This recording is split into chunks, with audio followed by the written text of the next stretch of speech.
a very intuitive approach. It's not something that's planned out, it's not something that's conceived. It almost becomes a collaboration between me and the pigment that's on the canvas. I become almost a facilitator for what the painting is directing me to do.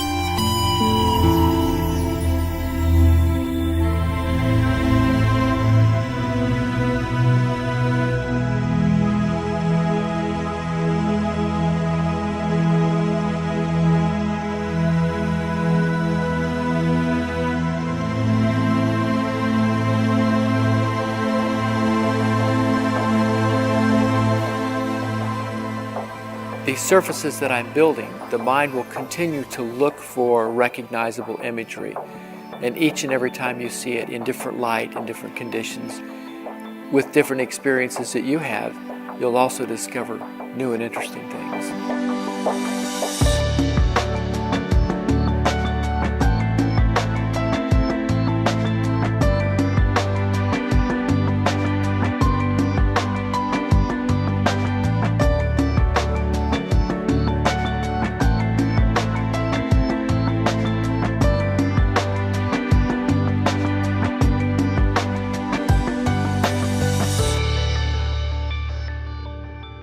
I have to spend a great deal of time looking at the canvas, and I'm looking for these figurative elements. As I see something that may inspire me, what I generally do will come back to the sketchbook and work out some of the technical problems in my sketchbook as to, is this really going to work compositionally? If I see this figure over here on the right and maybe a secondary or a third figure over here on the left, how is that going to work compositionally?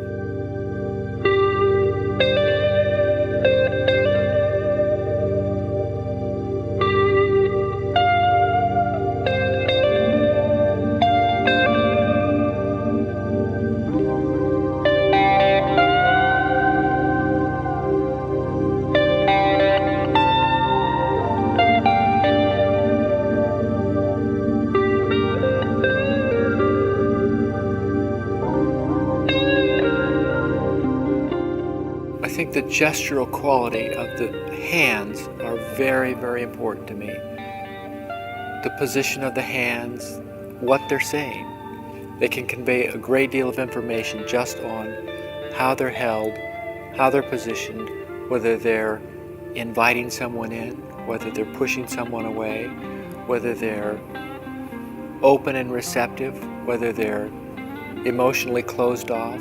I think that the hand, relative to the position of the body and how it's held, in itself can convey a great deal of aesthetic information. I start outlining where the hand is going to be and the positions it is going to be in.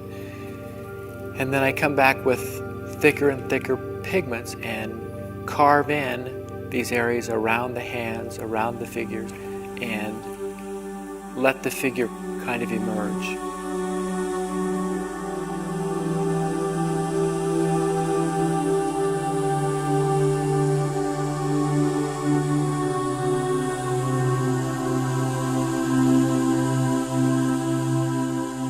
I like to build this surface this incredibly rich that painters can go up and look at 6 inches away and see all these layers of pigment and color and history up to where the painting has been.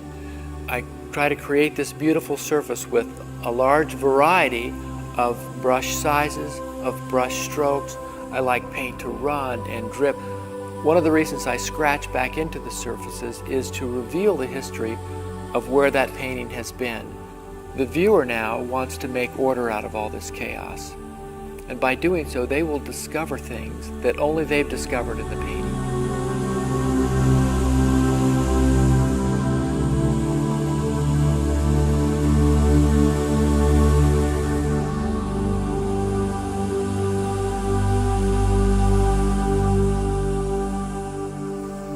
Everything will start to come into balance, and the last little bits of painting will require a little color here, a little value there, a few little subtle changes. But once it gets to that point, the painting will speak to me and tell me, I'm done.